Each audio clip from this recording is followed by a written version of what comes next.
नमस्कार शेतकरी मित्रांनो, भारतीय शेतकरी युट्यूब चॅनल मध्ये सर्व शेतकरी बांधवांचं हार्दिक स्वागत। तर शेतकरी मित्रांनो, आपण या व्हिडिओच्या माध्यमातून खरीप हंगाम 2024च्या 25% अग्रिमच्या पिकाच्या वाटपासंदर्भात महत्त्वाची अशी माहिती आपण 10 जिल्ह्यातील घेण्याचा प्रयत्न करणार आहोत आणि 10 जिल्ह्यातील तालुका निहाय व गाव निहाय पात्र गावे आपण या व्हिडिओच्या माध्यमातून जाणून घेण्याचा प्रयत्न करणार आहोत, कारण की ऑगस्ट आणि सप्टेंबर या 2 महिन्याच्या कालावधीमध्ये राज्यातील या 10 जिल्ह्यांमध्ये मोठ्या प्रमाणामध्ये अतिवृष्टी झाली होती आणि त्यामुळे 25% अग्रिमचा विमा या जिल्ह्यातील शेतकरी बांधवांना भेटणार आहे। त्यामुळे 10 जिल्ह्यातील आपल्याकडे तालुका निहाय गाव निहाय अपडेट आपल्यापर्यंत पोहोचलेला आहे आणि तीच माहिती मी तुम्हाला या व्हिडिओच्या माध्यमातून सांगण्याचा प्रयत्न करणार आहे। तर नमस्कार, मी ज्ञानेश्वर सवणकर स्वागत करतो भारतीय शेतकरी युट्यूब चॅनल मध्ये। सर्व शेतकरी बांधवांना एक महत्त्वाची विनंती आहे, या साइडला दिसत असलेल्या लाल काळ्या किंवा पांढऱ्या बटनावरती क्लिक करा, जेणेकरून तुम्ही आम्हाला सबस्क्राइब कराल आणि तुम्ही जर आम्हाला सबस्क्राइब केलं तर शेती संबंधित असेच नवनवीन अपडेट तुम्हाला सर्वप्रथम आमच्या चॅनलवर पाहायला भेटतील। तर शेतकरी मित्रांनो, चला तर व्हिडिओला सुरुवात करूया। तर शेतकरी मित्रांनो, याच्यामध्ये पहिला जिल्हा आहे वाशिम आणि वाशिम जिल्ह्यातील तालुका निहाय गाव निहाय अपडेट घेण्याचा प्रयत्न करणार आहोत, ज्यामध्ये वाशिम जिल्ह्यातील वाशिम तालुक्यातील 131 गावांचा समावेश आहे। मालेगाव तालुक्यातील 122 गावे, रिसोड तालुक्यातील 100 गावे, मंगरुळपीर तालुक्यातील 137 गावांचा समावेश याच्यामध्ये करण्यात आलेला आहे। याचबरोबर कारंजा तालुक्यातील 167 गावे, मानोरा तालुक्यातील 136 गावांचा समावेश करण्यात आलेला आहे आणि एकूण वाशिम जिल्ह्यातील एकूण 793 गावांमध्ये 25% अग्रिमचा विमा भेटणार आहे। याचबरोबर मित्रांनो, पुढचा जिल्हा आहे बुलढाणा आणि बुलढाणा जिल्ह्यातील पात्र झालेले तालुके आणि गावे पाहण्याचा प्रयत्न करणार आहोत, ज्यामध्ये मित्रांनो बुलढाणा जिल्ह्यातील नांदुरा तालुक्यातील 112 गावे, याचबरोबर जळगाव जामोद तालुक्यातील 119 गावांचा समावेश करण्यात आलेला आहे। याचबरोबर मलकापूर तालुक्यातील 73 गावे, बुलढाणा तालुक्यातील 98 गावे, मेहकर तालुक्यातील 161 गावे, खामगाव तालुक्यातील 146 गावे, शेगाव तालुक्यातील 73 गावे। याचबरोबर पुढचा तालुका आहे बुलढाणा जिल्ह्यातील शेगावच्या नंतर मोताळा तालुक्यातील 120 गावे, संग्रामपूर 105 गावे, चिखली 144, देऊळगाव राजा 64, लोणार 91, सिंदखेड राजा 114 गावे। अशा प्रकारे बुलढाणा जिल्ह्यामध्ये 25% अग्रिमचा विमा भेटणार आहे। याचबरोबर मित्रांनो, पुढचा जिल्हा आहे हिंगोली आणि हिंगोली तालुक्यातील 152 गावे, सेनगाव 133, कळमनुरी 148, वसमत 152, औंढा नागनाथ 122। अशा प्रकारे हिंगोली जिल्ह्यातील 5 तालुके पात्र झालेले आहेत। पुढचा जिल्हा आहे नांदेड आणि नांदेड तालुक्यातील 88 गावे, अर्धापूर 64 गावे, कंधार 126 गावे, लोहा 127 गावे, याचबरोबर भोकर 77 गावांचा समावेश करण्यात आलेला आहे। मुदखेड 55 गावे, हातगाव 137 गावे, हिमायतनगर 64 गावांचा समावेश करण्यात आलेला आहे। याचबरोबर किनवट तालुक्यातील 191 गावे, माहूर तालुक्यातील 92 गावांचा समावेश आहे। देगलूर तालुक्यातील 108 गावांचा समावेश आहे।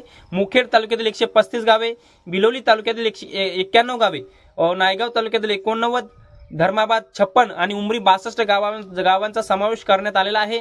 पुढचा जिल्हा आहे धाराशिव आणि धाराशिव जिल्ह्यातील धाराशिव तालुक्यातील जवळपास 126 गावे, तुळजापूर 115, उमरगा 96, लोहारा 47, भूम 93, परांडा 91, कळंब 97 गावांचा समावेश करण्यात आलेला आहे।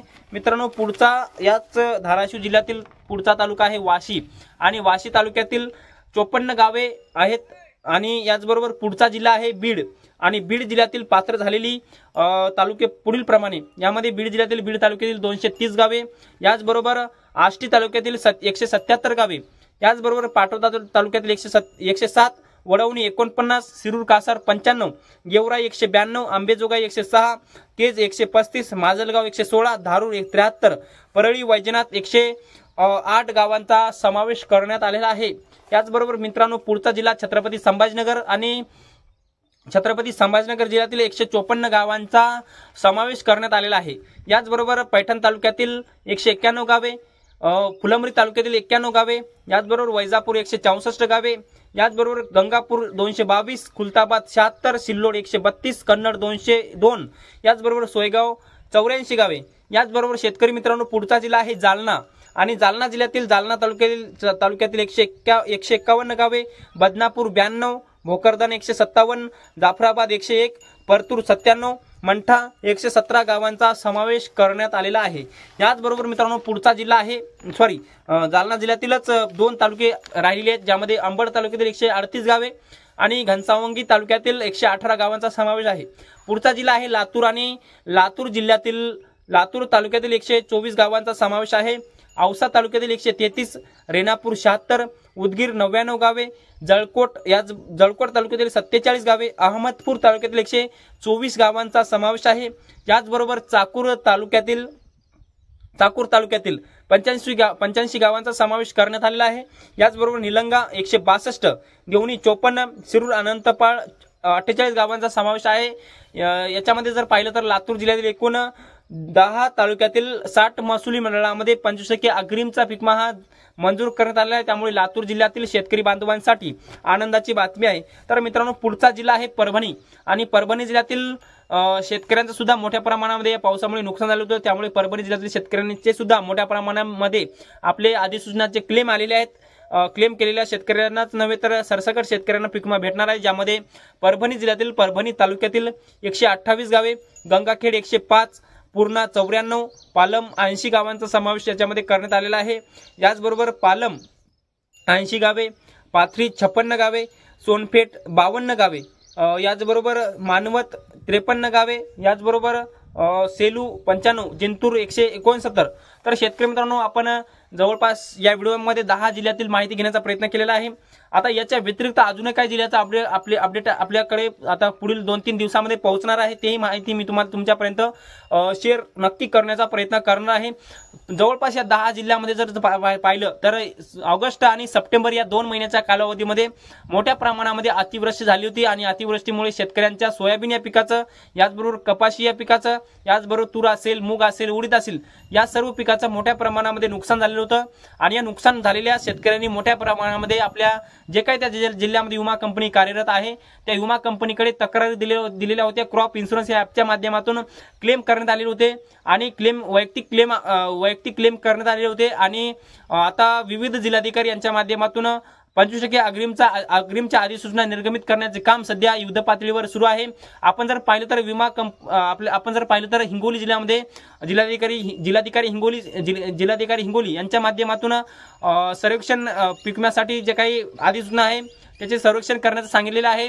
आणि आता सर्वेक्षण करून आता त्या ठिकाणचा अहवाल मागून त्या प्रकारे आता नुकसान पाहिलं जाणार आहे। नुकसानीचं चित्र पाहून त्या ठिकाणी पीक विमा भेटणार आहे। परंतु माझ्या माहितीनुसार हिंगोली जिल्ह्यामध्ये हेक्टरी सोयाबीन या पिकासाठी 17,000 रुपये आणि या जिल्ह्यातच नव्हे तर संपूर्ण या 10 जिल्ह्यामध्ये सोयाबीन या पिकासाठी किमान 17,500 रुपये पीक विमा भेटू शकतो। याचबरोबर कापूस या पिकासाठी हेक्टरी 22,500 रुपये पीक विमा भेटू शकतो। आणि अशा प्रकारे हे पीक विमा नव्हेच म्हणजे पीक विमा तर भेटणारच आहे, परंतु याबरोबरच नुकसान भरपाई सुद्धा भेटणार आहे। म्हणजे जर पाहिलं तर राज्याचे मुख्यमंत्री श्री एकनाथ शिंदे साहेबांच्या माध्यमातून एनडीआरएफ आणि एसडीआरएफच्या निकषाच्या बाहेर जाऊन मदत करण्याचे आश्वासन दिलेले आहे, ज्यामध्ये हेक्टरी जिरायत पिकासाठी 13,600 रुपये नुकसान भरपाई भेटण्यास सांगितले आहे। तर मित्रांनो आपण या व्हिडिओच्या माध्यमातून खरीप हंगाम 2024च्या पीक विम्याच्या वाटपासंदर्भात 10 जिल्ह्यातील माहिती आपण तालुकानिहाय घेण्याचा आणि गावनिहाय घेण्याचा प्रयत्न केलेला आहे। हे छोटंसं अपडेट आणि माहिती तुम्हाला कशी वाटली कमेंट बॉक्समध्ये नक्की कळवा। आणि शेवटी आमची युट्यूब चॅनल कृषी कल्याण भारतीय शेतकरी युट्यूब चॅनलवर जर नवीन असाल चॅनलला नक्की सबस्क्राईब करा। हा व्हिडिओ जर आवडला असेल तर एक लाईक करा। प्रत्येक शेतकरी बांधवांपर्यंत महत्त्वाची अशी माहिती शेअर करा। तर शेतकरी मित्रांनो तुर्तास तेच थांबतो, तोपर्यंत आपल्या सर्वांचं मनापासून धन्यवाद।